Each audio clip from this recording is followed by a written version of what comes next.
Have you ever opened a Python project from a total stranger and just felt right at home? Like you knew your way around? Well, that is not a coincidence. There's a hidden blueprint shaping almost every single line of Python you've ever read, and today we're going to uncover it.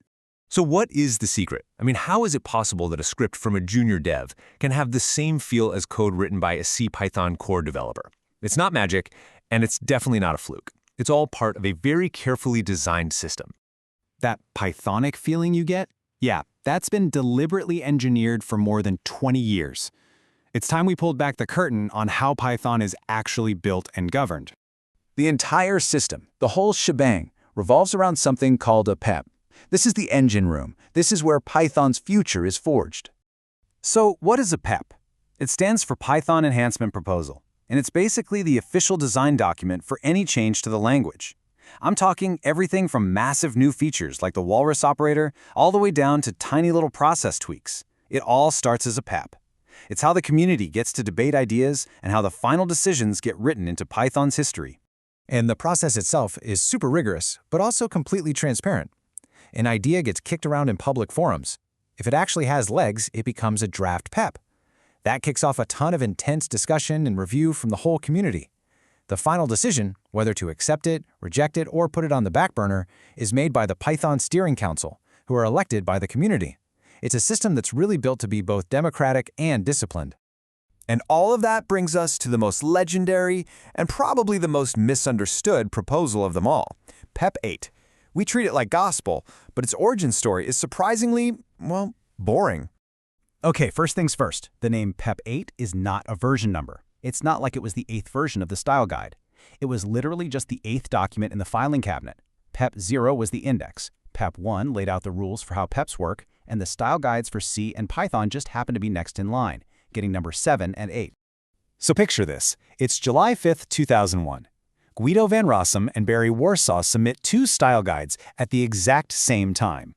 And they weren't just thinking about Python code, they were thinking about the style for the entire Python stack, which actually has 2 different but critical layers. And this right here is the key. PEP 7 defines the style for the C code that makes up the CPython interpreter. That's the core engine, the part that's actually running your scripts under the hood. Then, PEP 8 defines the style for the Python code that we write, which runs on top of that engine. They're a matching set designed to make sure everything is consistent from the very core of the language all the way up to the apps we build. All right, so let's get into the nitty-gritty. What are the rules of PEP 8, and what's the philosophy that drives them? This is it. This is the golden rule.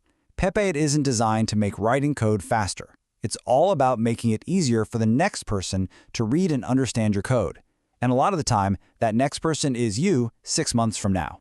Every single rule flows from this one idea. First up, the big one, indentation. The rule is simple and it is absolute.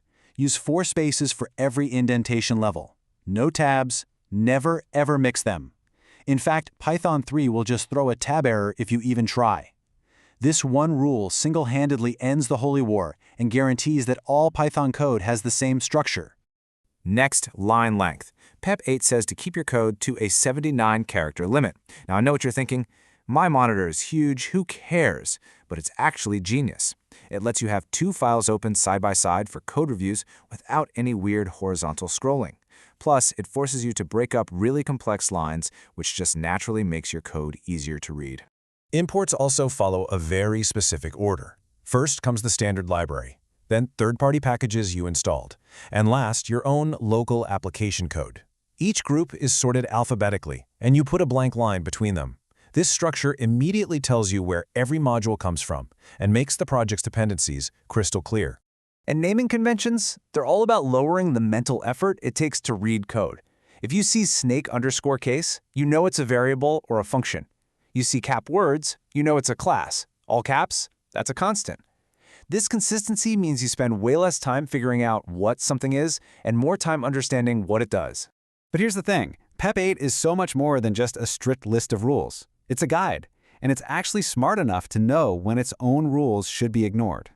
This quote is written right into PEP 8 itself. It's a reminder that readability is the ultimate goal. If following a PEP 8 rule actually makes your code harder to understand, then you are explicitly told to break that rule. The goal is always clarity, not just blindly following a checklist. And remember, PEP 8 doesn't exist in a vacuum. It sets the standard for using UTF-8 encoding, and it works hand in hand with other key proposals, like PEP 257, which gives us the standard for how to write doc strings. You know, the super important inline documentation for our code. Okay, that is a lot of rules to keep in your head. And the good news is, you don't have to. The best part about having a clear standard is that we can build tools to do the work for us. Seriously, nobody does this by hand anymore. In any modern workflow, you are not counting spaces or reordering your imports. The community has built an absolutely incredible ecosystem of tools that handle all of this for you automatically, so you can just focus on writing the logic. So the modern toolkit really has two main jobs. First, you have linters, like Flake 8, that find the style problems. Then you have auto-formatters like Black that just fix them for you every time you save the file. And now, you've got amazing new tools like Ruff that do both jobs at lightning speed, and they plug right into your editor and your CI/CD pipelines. So, why does any of this actually matter in the real world? Because having a shared style guide is a huge productivity boost. A new developer can join the team and actually understand the codebase on day one. Code reviews stop being about arguing over where a comma should go and start being about the actual logic. It creates a shared, professional language that makes working together so much easier. So let's wrap it up. What are the key takeaways here? The PEP system gives Python a clear, structured way to evolve. PEP 8 gives the language a consistent look and feel. Automation makes it completely painless to follow the rules. And most importantly, readability always wins over strictly following the rules. Because in the end, that's the real secret.